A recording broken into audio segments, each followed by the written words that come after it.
ప్రభు యొక్క పరిశుద్ధ నామమునకు మహిమ కలుగును గాక. ఈ ఉదయ కాలంలో కూడా మనం దేవుని వాక్యాన్ని చూడనే ఉన్నాము. పరిశుద్ధాత్మ దేవుడు మనతో ఉండి ఈరోజు కూడా మనల్ని బలపరచును గాక. கர்த்தருடைய மகா பரிசுத்தமுள்ள நாமத்துக்கு மகிமை உண்டாகட்டும். இந்த நாளிலும் கர்த்தராகிய தேவனுடைய ஆவியானவர் நம்மளோடு கூட இருந்து நம்மை வசனத்தில் நடத்துவாராக. ఏ ఒక్క విషయంలో కూడా మనం మనకు మంచి జ్ఞానం కలగాలంటే కొన్ని ప్రశ్నలు అడగడం ద్వారా ఆ ప్రశ్నలకు జవాబు పొందుకోవడం ద్వారా మనకు జ్ఞానం అనేది కలుగుతుంటుంది. எந்த ஒரு விஷயத்துல கூட நாம் ஒரு நல்ல காரியங்களை அறிய வேண்டும் என்றால் சரியான கேள்விகள் கேட்கறதுனால தான் வரும். ఈరోజు మన జీవితంలో కూడా అనేక ప్రశ్నలు ఉన్నాయి. ఎవరు సమాధానం చెప్పలేని ప్రశ్నలు మన జీవితంలో ఖచ్చితంగా ప్రతి ఒక్క జీవితంలో ఉంది. ఎందుకు, ఎలా చేసుకోవాలి, ఏం చేయాలి, ఏది ఎన్నుకోవాలి, ఏది ఎన్నుకోకూడదు అన్న ప్రశ్న ప్రతి ఒక్కరి మనసులో, ప్రతి ఒక్కరి జీవితంలో ప్రతిరోజు మనం ఎదుర్కొంటున్నాం అటువంటి ప్రశ్నలు అన్నమాట. అటువంటి సమస్యలు వచ్చినప్పుడు మనం వచ్చి ఎన్నుకునే స్థితిలో ఉన్నాము. ఎన్నుకోవాల్సిందే ఖచ్చితంగా. నేను ఎన్నుకోకుండా ఉంటానని చెప్పడానికి లేదు. అటువంటి పరిస్థితుల్లో ఎలాంటి కార్యాన్ని మనం ఎన్నుకోవాలని కూడా తెలియని சந்தர்ப்பாలు ఉన్నాయి. நம்மளுடைய வாழ்க்கையில நாம் சில காரியங்களை தேர்ந்தெடுக்க வேண்டும் என்று சொல்லும்போது, முக்கியமாக சில கேள்விகள் நமக்கு வரும்போது, இதை செய்யணுமா, அதை செய்யணுமா, எங்க போகணும், எப்படி இருக்கணும், இப்படிப்பட்ட கேள்விகள் வரும்போது அதற்கான பதில் தெரியாமல் இருக்கிறோம். మనకంటే మంచి జ్ఞానవంతులు, మంచిగా అనుభవం కలిగిన వారు చెప్పే కార్యాలని మనము ఖచ్చితంగా విశ్వసిస్తాం. நம்மை விட நல்ல அனுபவம், நம்மை விட நிறைய தெரிந்தவர்கள் அவர்களுடைய அனுభవத்துல சில காரியங்களை சொல்லும்போது நாம் విశ్వాసిపోం. ఈ ఉదయకాలంలో ఒకవేళ దేవుడే స్వయంగా మనం అడిగే ప్రశ్నలకు జవాబు ఇచ్చినట్లా ఎంత బాగుంటుందనేసి ఆలోచించి చూడండి. இந்த காலை நேரத்தில் நாம் கேட்கிற கேள்விக்கு தேவனே பதில் கொடுத்தால் எப்படி இருக்கும் என்று யோசித்து பாருங்க. యోబు అనే ఒక భక్తుడు ఉన్నాడు పాత నిబంధనలో. అతని జీవితము చాలా చక్కగా ఉండేది. కానీ ఒకానొక రోజు దేవునికి సాతానుకు మధ్య జరిగిన కొన్ని మాటల వల్ల யோபு జీవితంలో శోధనలు మొదలయ్యాయి. யோபு என்கிற ஒரு பக்தன் பழைய ஏற்பாட்டில் இருந்தார். அவர் நன்றான ஒரு வாழ்க்கையை வாழ்ந்து கொண்டு சந்தோஷமான ஒரு வாழ்க்கையில் இருந்தார். ஆனால் ஒரு நாள் தேவனுக்கும் பிசாசுக்கும் ஏற்பட்ட சில వాக்குవాదங்களால యోబుடைய జీవితంలో ప్రచనలు ఆరంభించదు. ఒక్క రోజు వచ్చిందండి. ఆ ఒక్క రోజు మీ అందరికి తెలుసు ఆ కథ ఏం జరిగిందని.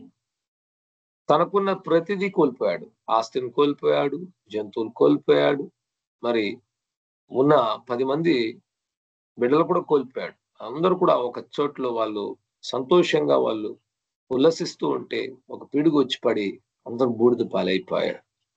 ஒரு நாள் வந்தது யோபுடைய வாழ்க்கையில அவருக்கு உண்டான மிருகங்கள், ஆஸ்தி, அந்தஸ்து, 10 குழந்தைகள், 10 பிள்ளைகள் அவங்க எல்லாம் கூட ஒரு இடத்துல இருந்து கொண்டு அவங்க சந்தோஷிக்கிற நேரத்துல ஒரு இடி விழுந்து மின்னனால தாக்கப்பட்டு ఎల్లోరు మరితాంగ్. చివరికి యోబు జీవితంలో ఏం జరిగిందంటే సాతాను వెళ్ళి మరలా దేవుడిని శోధించాడు. ఏం శోధించాడు? ప్రతిదీ కోల్పోతే కూడా యోబు చాలా సంతోషంగా ఉన్నాడంటే అతని శరీరంలో ఏం లేదు కదా. శరీరం బానే ఉంది కదా, జీవితం బానే ఉంది కదా. అందుకే స్తుతిస్తున్నాడు. శరీరాన్ని కూడా ముట్టుకోవడానికి నాకు అనుమతి ఇవ్వు, అప్పుడు చూద్దామనేసి దేవుని వచ్చి రచ్చగొట్టాడు. பிசாசு இப்போ தேவனிடத்துல போய் தேவனுடைய மனதை அவன் இப்போ என்ன சொல்லுகிறான்? இந்த யோபுக்கு எல்லாமே எடுத்துட்டீங்க, உங்களுக்கு உண்மையா இருக்கிறான், ஆனா அவனுடைய சரீரத்தை தொட்டால் தான் அவன் எப்படிப்பட்டவன் என்று தெரிந்து கொள்ளலாம் என்று தேவனுடைய உள்ளத்தை அவன் నోగ வைத்து ఇవ్విధமான కార్యங்களை పేసినాం. ఒక ఛాలెంజ్ విసిరాడు దేవుని ముందు. ఏమని చెప్పాడు? సాతాను ఇచ్చిన స్టేట్మెంట్ ఏంటి? యోబు పుస్తకం 1వ అధ్యాయం చదువుకుంటే అందులో ఉంది. ఏం చెప్పాడు? ఒక మనిషి తన ప్రాణాన్ని కాపాడుకున్నటకు ఈ వేటినైనను కూడా వదిలిపెడతాడు. ఏ కార్యాన్నైనా విసర్జిస్తాడు. తన ప్రాణాన్ని కాపాడుకొనుటకు మనిషి ఎటువంటి మనిషి అయినా తన సొంత ప్రాణము కాపాడుకోవడానికి ఏం చేస్తారంట? వేటినైనా కూడా విసర్జించి తన ప్రాణాన్ని కాపాడుకుంటుండే ఎవరిచ్చింది? సాతానిస్తున్నాడు. సాతాను ఎలా అటువంటి స్టేట్మెంట్ ఇచ్చాడంటే, ఆదాము నుండి యోబు వరకున్న వారినంతా చూసి, గమనించి, స్టడీ చేసి ఒక కన్క్లూషన్ ఇస్తున్నాడు. మనుషులు వాళ్ళ సొంత ప్రాణాన్ని కాపాడుకోవడానికి ఏదైనా చేస్తారు. பிசாசு சொன்ன ஒரு ஸ்டேட்மெண்ட் என்ன? ஆதாம்ல இருந்து யோபு காலம் வரைக்கும் பார்த்தவன் சொன்னது, மனிதர்கள் தங்களுடைய சொந்த ஜீவனை பாதுகாத்துக் கொள்ள ఎதை వేణాலும் செய்வார்கள். దేవుడు చెప్పాడు, ఇప్పుడు యోబు యొక్క శరీరాన్ని కూడా నేను ముట్టుకోవాలి. అందుకు దేవుడు ఇచ్చిన ప్రత్యుత్తరం వచ్చి, నువ్వు ముట్టుకో, కాకపోతే ప్రాణాన్ని తీయకు అన్నాడు. సాతాను తన వేలుతో ముట్టుకున్న వెంటనే ఏం జరిగింది? యోబుకు శరీరం అంతా గజ్జి వచ్చి చాలా చర్మం అంతా కూడా పుండ్లై బాధపడుతున్నాడు. చివరికి కట్టుకున్న భార్య చూసి చెప్పింది, ఇంకా ఎందుకు దేవుడు దేవుడు అంటున్నావు? దేవుడిని శపించి నీ ప్రాణాన్ని విడిచి ఆత్మహత్య చేసి చనిపో. பிசாசின் விரலை வைத்து பிசாசு யோபை தொட்ட உடனே யோபுக்கு என்ன நடந்தது? அவருடைய சரீரமெல்லாம் கொப்பளங்கள் வந்து, சரீரமெல்லாம் வியாதி வந்து, சரீரத்தின் சர்மம் எல்லாம் அவருக்கு வந்து பலவீனம் வந்து, வியாதி வந்து, அவர் கஷ்டப்பட்டு கொண்டிருக்கிறத பார்த்து அவங்களுடைய மனைவி சொன்னாங்க, இன்னும் தேவன் என்று ஏன் சொல்லுகிறாய்? தேவனை தூஷித்து జీవனை விடு என்று சொன்னாங்க. కానీ యోబు సాతాను చెప్పిన మాటలు తప్పు అని నిరూపించేటట్లు తన జీవితంలో అన్ని కష్టాలు వచ్చినా సహించి, దేవుడిని మాత్రము ఏమాత్రము ప్రశ్నించకుండా, ఏమాత్రము దూషించకుండా చివరి వరకు తన నోటి మాటలను కాపాడుకున్నాడు అన్న ఒక సత్యాన్ని, ఒక సాక్ష్యాన్ని యోబు జీవితంలో మనం చూస్తున్నాం. అత్తனை துன்பங்கள் வந்து யோபு கூட கடைசி வரைக்கும் அவர் தேவனை தூஷிக்கவோ செய்யவில்லை, தேவனுக்கு விரோதமான காரியமும் செய்யவில்லை. தன்னுடைய உதடுகினால, வாயினால பாவம் செய்யாமல் கவனமாக இருந்து கர்த்தரை அவர் விட்டுவிடாமல் కడైసి వరకు పిడితు కొన్న ఒక సాక్షిని మనం பார்க்கலாம். అటువంటి యోబు అంతగా తన జీవితంలో కష్టపడుతుంటే తను పుట్టిన దినాన్ని శపించుకున్నాడు. ఎందుకు నేను పుట్టాను, నా తల్లి గర్భంలో నేను చనిపోయి ఉంటే బాగుండేది అని కూడా అనుకున్నాడు. அவ்வளவாக யோபு தன்னுடைய வாழ்க்கையில துன்பங்களை அனுபவிக்கும் போது அவர் சொன்னார், ஏன் நான் பிறக்க வேண்டும்? நான் என்னுடைய தாயின் கர்ப்பத்தில் தரிக்கப்பட்ட போதே அந்த இடத்திலே நான் மரித்து, என்னுடைய தாயின் கர்ப்பமே எனக்கு வந்து ஒரு కల్లరిயாக మారిందాల్ నలమాயிருக்கும் என்று சொன்னார். అది ఇలాగ ఆయన మాట్లాడుతూ చెప్పిన మాట ఏంటంటే తెలుసా, దేవుడు ఎక్కడున్నాడు? ఆయన ఒక్కసారి నేను కలుసుకుంటే బాగుంటుంది. ఎందుకు? నాకు అనేక ప్రశ్నలు ఉన్నాయి. నా ప్రశ్నలకు జవాబు దేవుడే ఇవ్వగలడు. I want to somehow meet God and talk to him and tell my problems and ask many questions. Why these things are happening to me? இதோ யோபு சொல்லுகிறார், நான் ஒரு முறை தேவனை கண்டால் நலமா இருக்கும், அவரை சந்தித்தால் நலமா இருக்கும், அவரிடத்துல போய் అనేక కేள்విகளை நான் கேட்க வேண்டும். ఈ రోజు కూడా మనలో అనేకులు అటువంటి పరిస్థితుల్లో ఉండవచ్చు. ఎందుకు నా జీవితంలో ఇవన్నీ జరుగుతుంది? ఏం కారణం? ఏం తప్పు చేశాం మేము? మా జీవితంలో ఎందుకు అనే ప్రశ్న ఉంటుంది. దేవుణ్ణి ఒక్కసారి కలుసుకుంటే బాగుంటుంది. ఎవరికి కూడా చూడండి, నిజ క్రైస్తవులకు వచ్చి సమస్యలు వస్తే అందులో మనం బాధపడటం లేదు. ఎందుకు అనే ఒక విషయం తెలుసుకుంటే చాలు అనుకుంటున్నాం. దేవుడు మనకు ఆ రీజన్ ఇచ్చేస్తే ఎంతో సంతోషం అనిపిస్తుంది. నువ్వు ఇలాగే నువ్వు శ్రమ నొందాలి, శ్రమలో ఉండిపోవాలని దేవుడు చెప్తే హ్యాపీగా ఉండిపోతారు. பாருங்க, எந்த ஒரு உண்மையான கிறிஸ்தவங்களுக்கும் கூட ஏன் கஷ்டம் என்று நாம் கேட்கிறது இல்லை, எதற்காக இந்த கஷ்டம், எதற்காக இந்த போராட்டம், எதற்காக இந்த சம்பவங்கள் என்றுதான் கேட்கிறோம். அந்த கேள்விக்கு பதில் கிடைத்து விட்டால் நாம் సంతోషமாக తుంబంகளை సహిக்க కూடும். అలా దేవుని దగ్గర ప్రశ్నలు అడిగి జవాబు పొందుకోవాలనుకోవడం మంచిది. యోబు అడిగాడు, దేవుడు వచ్చాడు. చివరిగా సుడిగాలి వీసింది. ఆ సుడిగాలి నుండి దేవుడు మాట్లాడాడు. యోబు భయపడిపోయి చెప్పాడు, నేను ఇప్పుడు మౌనముగా ఉండి దేవుడు చెప్పే మాటలు వింటాను. கடைசியாக யோபு கேட்டது போல தேவன் வந்தார். ஒரு புயல் காற்றடித்தது. வந்து தேவன் பேசினார். அதை கேட்கும்போது யோபு சொன்னார், இதோ நான் பயந்து என்னுடைய வாயை பொத்திக் கொண்டு இனி நான் பேச மாட்டேன். ఆ యోబు రాసిన పుస్తకంలో చివరి 2 అధ్యాయములు చదువుతుంటే దేవుడు వచ్చి యోబు అడిగిన ప్రశ్నలకు జవాబు ఇవ్వలేదు, కానీ అనేక ప్రశ్నలు అడిగి యోబు దగ్గర ప్రశ్నలు అడుగుతున్నాడు. నేను లోకపు పునాదులు వేసినప్పుడు నువ్వెక్కడున్నావు? సముద్రములో ఉన్న తిమింగలాలకు ఎవరు ఆహారం ఇస్తున్నారు? కొండలు ఎంత బరువైనది నీకు తెలుసా? అని అనేకమైన ప్రశ్నలు. ఆ ప్రశ్నలు చదివితే చాలా ఆశ్చర్యం అనిపిస్తుంది. దేవుడు అడిగిన ప్రశ్నలు యోబు దగ్గర అడుగుతున్నాడు. నువ్వెక్కడున్నావు? ఏం చేస్తున్నావు? నీకు తెలుసా ఎంత అనేసి అడిగినప్పుడు యోబు మౌనం వహించాడు. யோபு கிட்ட ஆண்டவர் கேட்ட கேள்விகள் அநேகம். இந்த கடைசி 2 அத்தியாயங்களை நீங்க எடுத்து வாசித்து பார்த்தா யோபு புஸ்தகத்துல அநேக கேள்விகள் கேட்டிருக்கிறார். நான் உலகத்தின் அடிஸ்தானத்தை போடும்போது நீ எங்க இருந்தாய்? இந்த மலைகளுடைய அதனுடைய எடை எவ்வளவு தெரியுமா? సముద్రத்துல இருக்கிற తిమింగలத்துக்கு யார் ఆహారం கொடுக்கறாங்க? సముద్రంలో ఉన్న ఆ మత్స్యరంలో ముఖ్యంగా వేల్ ఫిష్ ఉంది చూడండి. ఆ వేల్ ఫిష్, ఒక పెద్ద వేల్ ఫిష్ ఒక హార్ట్, దాని హృదయం వచ్చి ఎంత పెద్దదంటే ఒక చిన్న మారుతి కార్ అంత పెద్దదంట. అంత పెద్ద హార్ట్, అంత పెద్ద శరీరం. ஒரு வேல் ஃபிஷ், திமிங்கலத்துடைய இதயம், ஹார்ட் வந்து ஒரு கார் சைஸ், ஒரு சின்ன காரோடைய సైజ్, அவ்வளவு பெரிய இதயம் இருக்கும். మీకందరికి తెలుసు ఈ వేల్ ఫిష్ లేకపోతే తిమింగలం వచ్చి ఆ చిన్న తిమింగలాలకు వచ్చి పాలు ఇచ్చేది. ఇట్స్ కాల్డ్ మ్యామల్స్ అంటారు. పాలు ఇస్తుంది.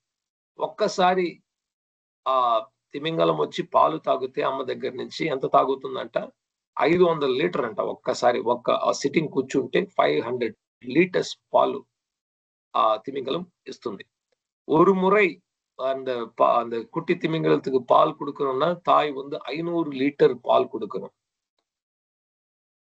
ఇప్పుడు ఆలోచించి చూడండి, ఎవరు ఒక తిమింగలాన్ని మనం పెంచుకోగలమా? ఒక్కొక్క పూట 500 లీటర్ పాలు ఇవ్వగలమా అంటే మనుషులకు మన వల్ల కుదరదు. దేవుడు ఇస్తున్నాడు.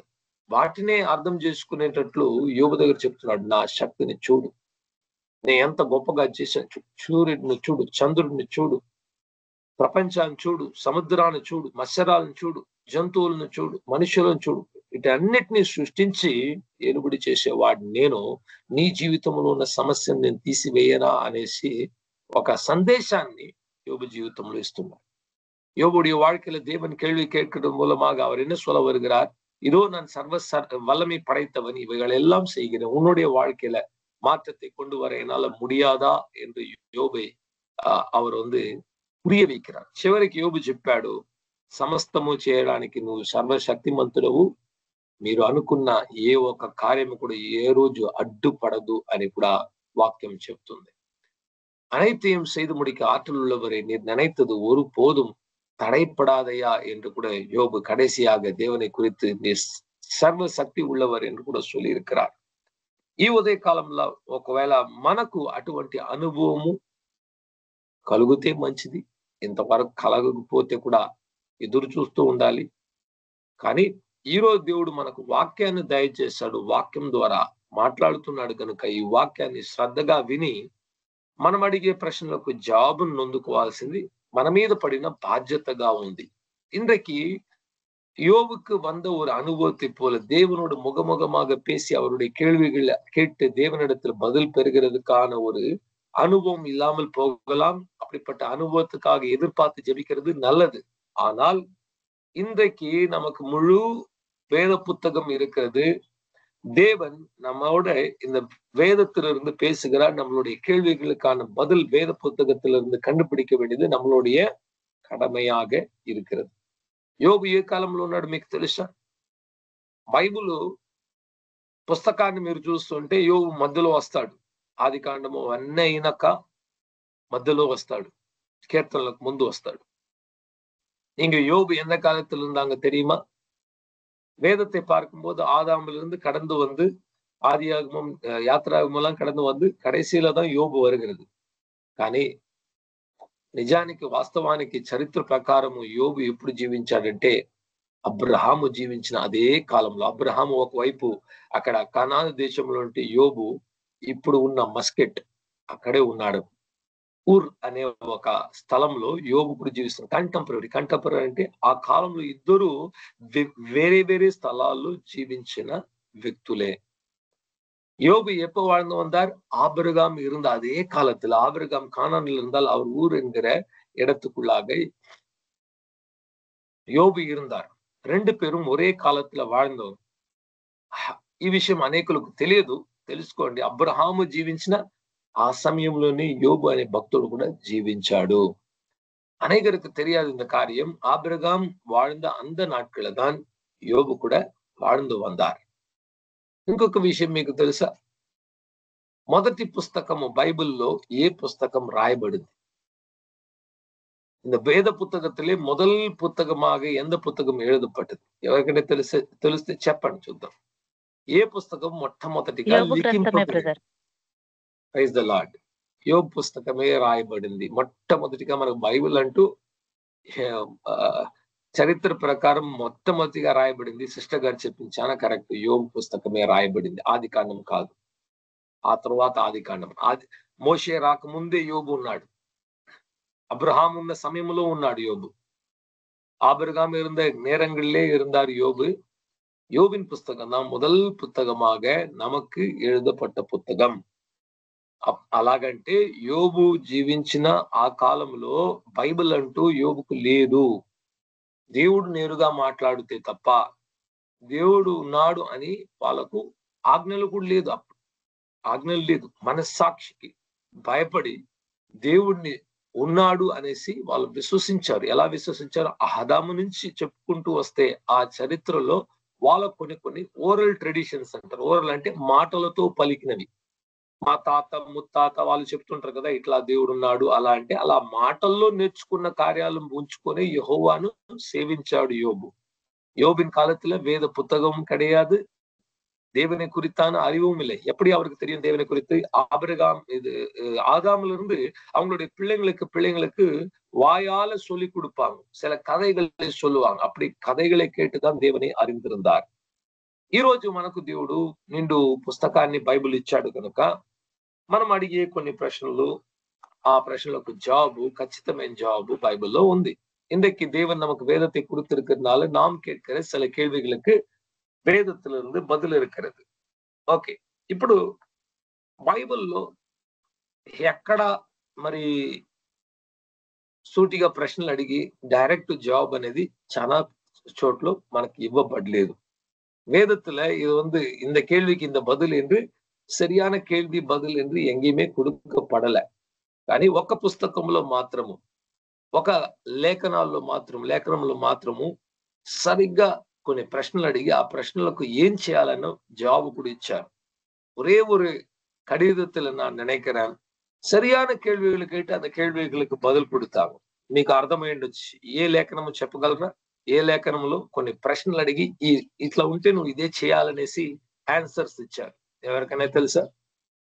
யாருக்காவது தெரியுமா? இந்த புத்தகத்துல சில கேள்விகள் கேட்டு நமக்கு பதில் கொடுத்திருக்கிறார் ஆண்டவர். Okay, no problem. యాకోబుకు రాసిన పత్రిక 5వ అధ్యాయము, నూతన నిబంధనలో ఉన్న యాకోబు రాసిన పత్రిక 5వ అధ్యాయము 13వ వచనం నుంచి మనం చూసినట్లా కొన్ని క్వశ్చన్స్ అక్కడ ఇచ్చాడు దేవుడు. డైరెక్ట్ క్వశ్చన్స్ ఇచ్చి డైరెక్ట్ ఆన్సర్స్, ప్రత్యక్షమైన ఒక ప్రశ్న అడిగి మంచి చక్కటి ఉత్తరం కూడా ఇచ్చాడు. యాకోబు 5వ அதிகாரம் 13வது வசனத்திலிருந்து வாசித்து பார்த்தால் தேவன் அந்த இடத்துல சில கேள்விகளை சொல்லி அந்த கேள்விகளுக்கான பதில் கொடுத்திருக்கிறார். మీలో ఎవనికైనను శ్రమ సంభవించెనా? First question, if any of you among you are suffering, உங்களில் யாராவது கவலைப்பட்டு கொண்டு வருத்தத்துக்குள்ள దుఃఖத்துக்குள்ள இருக்கிறீர்களா? మీలో ఎవనికైనను శ్రమ సంభవించనా?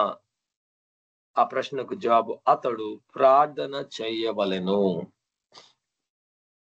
உங்களில் யாராவது துன்பம் அடைந்தால், வேதனையில் இருந்தால் அவன் என்ன செய்ய வேண்டுமாம்? பதில், அவன் జెబిక வேண்டும். ఈరోజు మనకున్న సమస్య అదే కదా. మన శ్రమ అనుభవిస్తున్నాం కుటుంబంలో, వ్యక్తిగత జీవితంలో, మానసికంగా, శారీర పరంగా. దేవుడు చెప్తున్నాడు, నా ప్రియకుమారుడా, కుమార్తె, నువ్వు శ్రమ అనుభవిస్తున్నావా? ఇదిగో నా బదులు, నువ్వు ప్రార్థించు. ஆண்டவர் சொல்கிறார், அன்பான என்னுடைய குமாரனே, என்னுடைய மகள், என்னுடைய மகனே, நீ துன்பம் அனுபவித்துக் கொண்டிருக்கிறையா? நீ జెబిక வேண்டும். ఎవరికైనా నువ్వు సంతోషము కలిగినా, யாராவது సంతోషం అடைந்தார்களா, అతడు கீர்த்தனలు பாடவலெను. சந்தோஷம் நம்மளுடைய வாழ்க்கையில் இருக்குது. அப்போ துதி பாடல்களை, கர்த்தரை துதித்து பாட்டு பாடி அவரை ఆరాధిக்க வேண்டும். మీలో ఎవడైనను రోగి అయి ఉన్నాడా? உங்களில் யாராவது వ్యాధి పట్టిరుக்கீங்களா? అతడు సంఘపు పెద్దలను పిలిపింపవలెను. వారు ప్రభువు నామమున అతనికి నూనె రాసి అతని కొరకు ప్రార్థన చేయవలెను. உங்களில் யாராவது வியாதி அடைந்திருக்கிறீர்களா? அப்பொழுது சபையில் இருக்கிற மூப்பர்களை கூப்பிட்டு அவர்கள் இயேசுவின் நாமத்தினால, தேவனுடைய நாமத்தினால எண்ணெயை தேய்த்து జెబిక வேண்டும். విశ్వాస సహితమైన ప్రార్థన ఆ రోగిని స్వస్థపరచును. விசுவாசத்தில் செய்யப்படுகிற அந்த ஜெபம் அந்த பிணையாளியை, இல்லாவிட்டால் வியாதி உள்ளவனை ரட்சிக்கும். ప్రభు అతని లేపును. ఆండవర్ అవனை எழுப்புவார். అతడు పాపములు చేసిన వాడైతే పాప క్షమాపణ நொந்துను. அவன் பாவம் செய்தவனாக இருந்தால் அவனுடைய பாவத்துக்கான మన్నిப்பும் கிடைக்கும் என்று ఆండవర్ சொல்லுகிறார். ఈరోజు ఈ ఉదయ కాలంలో మనం చూసినది వచ్చి 3 ప్రశ్నలు అన్నమాట. 3 great questions. What should I do if I suffer? What should I do if I am happy? What should I do when I get sick? God's answer is, God says, if you are suffering in your life, you got to pray. There is no other way out. You got to pray out and come out of the problems. Number 2, if you're so happy and glad, sing songs, praise the Lord. And if you are sick, call for the elders of the church. Ask them to pray the prayer of faith, applying the oil. And the Lord will make him well and forgive him all his sins. దేవుడు 3 ప్రశ్నలు ఈరోజు మన ముందు ఉంచుతున్నాడు. మీలో ఎవరైనా శ్రమ నొందుతున్నారా? శ్రమ నొందే వారంతా కూడా ప్రార్థించాల్సింది చాలా ప్రాముఖ్యమైన విషయము. ఆ శ్రమ వెళ్ళేంత వరకు మనల్ని పట్టుకున్న ఆ సాతాను క్రియలు, మనల్ని పెట్టి మన కుటుంబాన్ని బలహీనపరుస్తున్న ఆ క్రియలు వెళ్ళిపోయేంత వరకు ఎంతసేపు ప్రార్థించుకోవాలి? విడుదల వచ్చేంత వరకు ప్రార్థించుకోవాలి. எவ்வளவு நேரம் நான் ஜெபிக்கணும்? நமக்கு விடுதலை வரும் அளவுக்கு நாம் ஜெபிக்க வேண்டும். మన కుటుంబంలో ఉన్న వారు రక్షించబడకపోతే ఎంతగా ప్రార్థించుకోవాలి? అది పెద్ద శ్రమ కదా. వాళ్ళు రక్షణ పొందేంత వరకు మనము దృఢముగా విశ్వాసముతో ప్రార్థించవలను. நம் குடும்பத்துல இருக்கிறவங்க రక్షించబడలియా? எப்படி జెబికணும்? ఉறுதியாக విశ్వాసతోടെ జెబికணும்.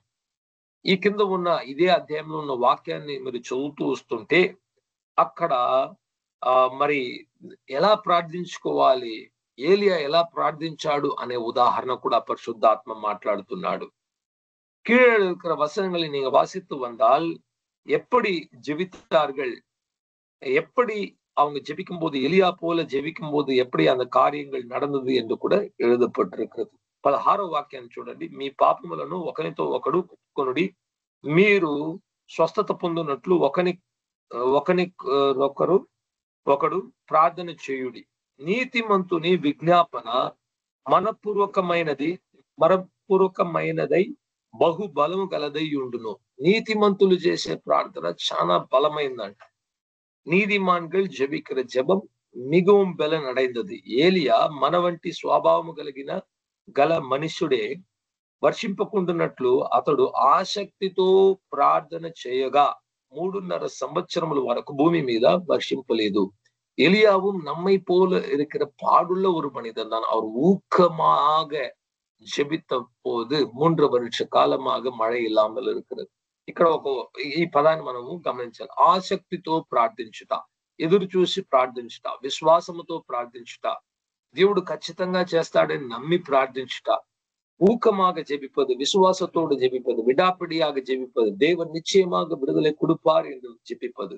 అతడు మరలా ప్రార్థన చేయగా ఆకాశము వర్షమిచ్చెను, பூமி தன பலமிச்சனு. மறுபடியும் 3 வருஷ காலம் ஆன பிறகு எலியா ஜெபித்த உடனே அவருடைய ஜெபத்தை கேட்டு ఆండవర్ మழையை கொடுத்தார். నా సహోదరులారా, మీలో ఎవడైనను సత్యము నుండి తొలగిపోనప్పుడు మరి ఒకడు అతన్ని సత్యమునకు మళ్లించిన ఎడల పాపిని వాని తప్పు మార్గము నుండి మళ్లించువాడు మరణము నుండి ఒక ఆత్మను రక్షించి అనేక పాపములను కప్పివేయునని தானு తెలుసుకొనవలెను. ஒருவன் பாவத்தில் விழுந்து விலகி போனவனை நீங்க போய் உதவி செய்து அவனை சத்தியத்தில கொண்டு வந்தீங்கன்னா நீங்க நல்ல காரியத்தை செய்கிறீங்க என்று கூட இந்த இடத்துல சொல்லப்படுகிறது. ఈ ఉదయకాలంలో దేవుడు మనకిచ్చే సందేశం, శ్రమను అందుతున్నావా, నువ్వు ప్రార్థన చెయ్యి. காலை வேளையில ஆண்டவர் கொடுக்கிற ஒரு வார்த்தை, நீ துன்பத்தில் இருக்கிறியா, வேதனை பட்டு கொண்டிருக்கிற, நீ ஊக்கமாக ஜெபிக்க வேண்டும். మరికొందరైతే మీకు దేవుడు మంచి ఆశీర్వాదాలు ఇచ్చాడు, సంతోషంగా ఉన్నారు, మంచి దినములు ఉన్నాయి, ఎటువంటి సమస్య లేదంటే దేవునికి పాటలు, స్తుతి గానములు, కీర్తనలు பாடவலெனு. நம்மளுடைய வாழ்க்கையில் எவ்விதமான பிரச்சனைகள் இல்லை, சந்தோஷமா இருக்கிறோம், நல்லா சாப்பிட்டு இருக்கிறோம், நல்ல குடும்பம் இருக்குது, எல்லாமே வசதியா இருக்குதுன்னா நீங்க கர்த்தருக்கு பாட்டு பாடிக்கிட்டே இருக்கணும். మూడోది, ఎవరైనా రోగులైపోతే, అనారోగ్యము కలిగిన వారైతే సంఘపు పెద్దలను పిలిచి నూనె అంటించి ప్రార్థిస్తే దేవుడు బాగు చేస్తానని వాగ్దానం ఇస్తున్నాడు. విశ్వాసంతో చేసే ప్రార్థన. ఎవరు విశ్వాసంతో చేయాలి? సంఘ పెద్దలు విశ్వాసంతో చేయాలి. ఆ ప్రార్థన పుచ్చుకున్న వాళ్ళు కూడా దేవుడు బాగు చేస్తాడని నమ్మిన ఎడల, ఇద్దరు నమ్మితే దేవుడు ఖచ్చితంగా చేస్తాడు. விசுவாசத்தோடு ஜெபிக்கிற ஜெபம், பிணியாளிக்காக யார் விசுவாசிக்க வேண்டும்? அந்த அழைக்கிறவங்களும் விசுவாசிக்க வேண்டும், ஜெபிக்கிறவர்களும் విశ్వాసతోడు జెబిక வேண்டும். ఈరోజు చూడండి, ఒక ఉదాహరణ బైబిల్ నుంచి మనం చూడొచ్చు. ఎవరంటే సౌలు. కొత్త నిబంధనలో సౌలు అనే ఒక వ్యక్తి ఉన్నాడు. అతడే పౌలుగా మారి అపోస్తలుడుగా మారాడు. అతని జీవితంలో యేసుక్రీస్తును దమస్కుకు వెళుతూ ఉంటే అక్కడ ఉన్న క్రైస్తవులను హింసించడానికి వెళ్తున్నప్పుడు దేవుని శక్తి ఆయన మీదకి వచ్చి యేసుక్రీస్తు మాట్లాడాడు. ఆ మాట్లాడిన ఆ సమయంలో ఆయన కళ్ళు 2 గుడ్డితనానికి లోనైంది, చీకటి పడింది, 3 రాత్రి 3 పగళ్ళు అసలు చూడలేకపోయాడు. ఏం చేశాడు? దమస్కు పట్టణానికి వెళ్ళి ప్రార్థిస్తూ ఉన్నాడంట. ఎంతవరకు ప్రార్థించాడు? అననీయాని దేవుడు పంపించి కన్నులకు స్వస్థత ఇచ్చేంత వరకు, పరిశుద్ధాత్మతో నింపేంత వరకు 3 రోజులుగా మోకాళ్ళు వంగి ప్రార్థిస్తూ ఉన్నాడు. శ్రమ నొందిన వాడు ప్రార్థించవలెను. புதிய ஏற்பாட்டுல சவுல் என்கிற மனிதனை பாருங்க. அவன் கிறிஸ்தவர்களை துன்புறுத்தும்படியாக தமஸ்கு பட்டணத்துக்கு போய்கொண்டிருக்கிற வேளையில பிரகாசமான ஒரு ஒளியின் மூலமாக இயேசு கிறிஸ்து சந்தித்து பேசி அவனை கீழே தள்ளின உடனே கண்கள் 2 குருடாகி போய்விட்டது. அவன் தமஸ்கு பட்டணத்துக்குள்ளாக போய் அந்த இடத்துல கிறிஸ்தவர்களை இடத்துல இருந்து அவன் ஜெபிக்க ஆரம்பித்தான். 3 பகல் 3 இரவு ஜெபித்துக் கொண்டான். எது வரைக்கும் ஜெபித்தான்?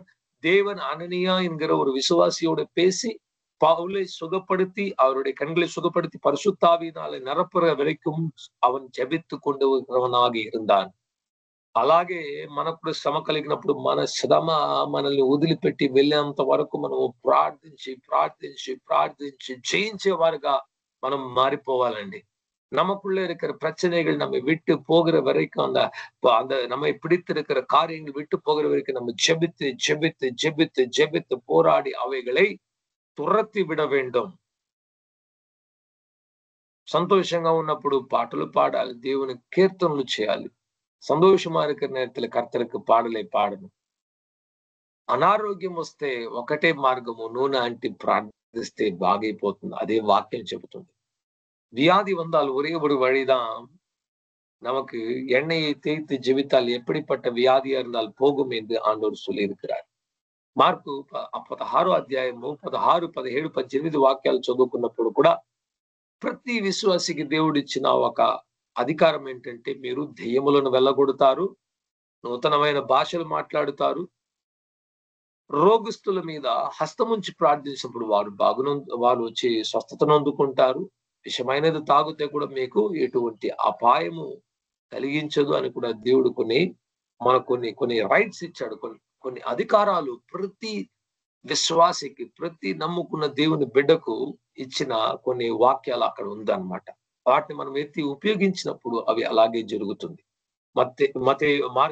மார்க்கு சுவிசேஷம் 16 அதிகாரம் 16, 17, 18 வசனங்களை வாசித்து பார்க்கும்போது அங்கு தேவன் சில அதிகாரங்களை ஒரு கிறிஸ்தவனுக்கு இல்லாவிட்டால் ஒரு விசுவாசி கொடுத்திருக்கு. என் நாமத்தினால பிசாசுகளை துரத்துவீர்கள், வியாதிகள் உள்ளவர்கள், பிள்ளையாணிகள் உள்ள மேல கைகளை வைத்து ஜெபிக்கும் போது அவங்க சுகத்தை பெறுவாங்க.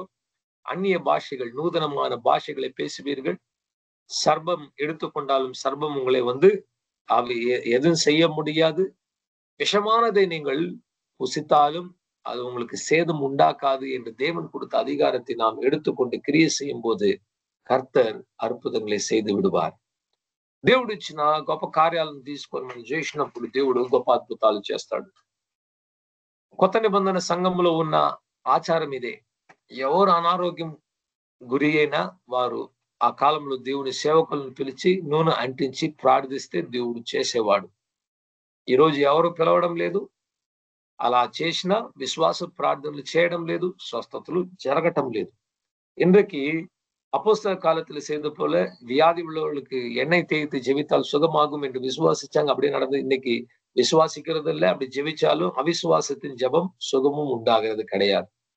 నేను ఒక పాస్టర్ గారితో, ఆయన వచ్చి ఒక పెంతెకోస్తు సంఘానికి చెందిన ఒక పాస్టర్ అన్నమాట. అతనితో మాట్లాడుతున్నప్పుడు నేను చెప్పాను, మనం కూడా ఈ నూతన నిబంధనలో ఉన్నాము కనుక దేవుడు ఇచ్చిన వాక్యం ప్రకారం నూనె అంటించి ప్రార్థిస్తే బాగవుతుందండి. సంఘపు పెద్దలు ఇది చేయాలని చెప్తే ఆయన నవ్వుతూ హాస్యంగా చెప్పాడు, మా సంఘపు పెద్దలే అందరికి ప్రతి ఒక్కరికి డయాబెటీస్ అంట, హైపర్ టెన్షన్, ఈ హాస్పిటల్ ఆ హాస్పిటల్ అడ్మిట్ అయ్యారు, వాళ్ళు ఎలాగ ప్రార్థన చేస్తారు, అది ఎక్కడ స్వస్థత జరుగుతుందనేసి అపనమ్మకముతో ఆయన నవ్వుతూ చెప్పాడనమాట. అది మన పరిస్థితి ఈరోజు. இன்றைக்கு இருக்கிற சூழ்நிலை எப்படி இருக்கிறது என்றால், ஒரு பெந்தகோஸ்தே பாஸ்டர் தான், அவர்கிட்ட நான் சொன்னேன், வியாதி உள்ளவங்களை நம்ம எண்ணெய் தடவி ஜெபம் பண்ணணும்னா அவர் சொன்னாரு, எங்களுடைய பாஸ்டர்கள், எங்களுடைய மூப்பர்களே வியாதியோட தான் பல ஹாஸ்பிட்டல்ல படுத்திருக்கிறாங்க, அவங்க எங்க ஜெபிச்சு யாருக்கு సుఖமாக పోగుది. కానీ దేవుని వాక్యము నిన్న నేడు నిరంతరము మారనిది. మన అనుభవాలు మారిపోవచ్చు. మనకున్న ఈ రోజు మన జీవితంలో జరిగే అనుభవాలు వచ్చి బైబిల్లో చూసిన కార్యాలు మనకు జరిగే అనుభవాలు వ్యత్యాసం ఉండవచ్చు. అలా ఉండడం వల్ల బైబిల్ తప్పు కాదు, మనకు కలిగే అనుభవాలే తప్పుడైన అనుభవాలు కలుగుతుంది. ఎందుకంటే విశ్వాసాన్ని కోల్పోయాము కనుక. இன்றைக்கு நம்மளுடைய அனுபவங்கள் வேறவாக இருக்கலாம், வேதம் வேறவாக இருக்கலாம். ஆனால் நம்மளுடைய அனுபவத்தை வைத்து எப்பவுமே வேதத்தை நாம் ஏற்றுக்கொள்ள வேண்டிய அவசியம் இல்லை. நம்மளுடைய அனுபவம் தான் கெட்டு போச்சே தவிர தேவனுடைய వార్த்தை ఉన్మయాగ இருக்கிறது. ఈ రోజు ఈ ఉదయ కాలంలో కూడా దేవుడు మనకు 3 ప్రశ్నలకు జవాబిచ్చాడు. నువ్వు బాధపడుతుంటే ప్రార్థించి, సంతోషం ఉంటే కీర్తనలు పాడు, అనారోగ్యం ఉంటే సంఘ పెద్దలు పిలిచి నూనె అంటించి విశ్వాసం ప్రార్థించి నేను బాగు చేస్తాను. இந்த ஆண்டவர் இந்த 3 கேள்விகளுக்கு பதில் கொடுத்திருக்கிறார். 1, நீ துக்கப்பட்டு கொண்டிருந்தால் ஜெபம் செய், நீ சந்தோஷமாக இருந்தால் பாடல்களை பாடு, வியாதி இருந்தால் சபையில் இருக்கிறவர்களை கூப்பிட்டு, பெரியவர்களை கூப்பிட்டு எண்ணெய் தடவி జపం పన్, நான் உன்னை సుఖపడుతువేన్ என்று சொல்லியிருக்கிறார். చూడండి, దేవుడు మనకు ఎంత డైరెక్ట్ క్వశ్చన్స్ ఇచ్చి చిన్న పిల్లలకు చెప్పినట్లు మనకు దేవుడు ముద్దుగా ఈ వాక్యం ద్వారా మాట్లాడుతున్నాడు. பாருங்க, ஆண்டவர் எவ்வளவு அதிகமாக ஒரு சின்ன பிள்ளையோட தகப்பன் சொல்ற மாதிரி ஒரு கேள்வி கேட்டு ஒரு பதிலை కూడా వేదத்துல எழுதியிருக்கிறார். ఈ యొక్క ప్రశ్నలు మన జీవితంలో ఉంటే దేవుడిచ్చిన ఆ వాక్యాల్ని, దేవుడిచ్చిన ఆ ఆన్సర్స్ మనం తీసుకొని మనం చేసినప్పుడు మనకు నిశ్చయమైన విడుదల, ఆరోగ్యము, సంతోషము కలుగుతుంది.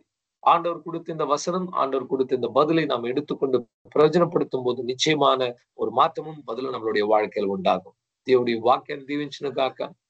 ஆமேன். கர்த்தர் இந்த வசனங்களை ஆசீர்வதிப்பாராக. ஆமேன்.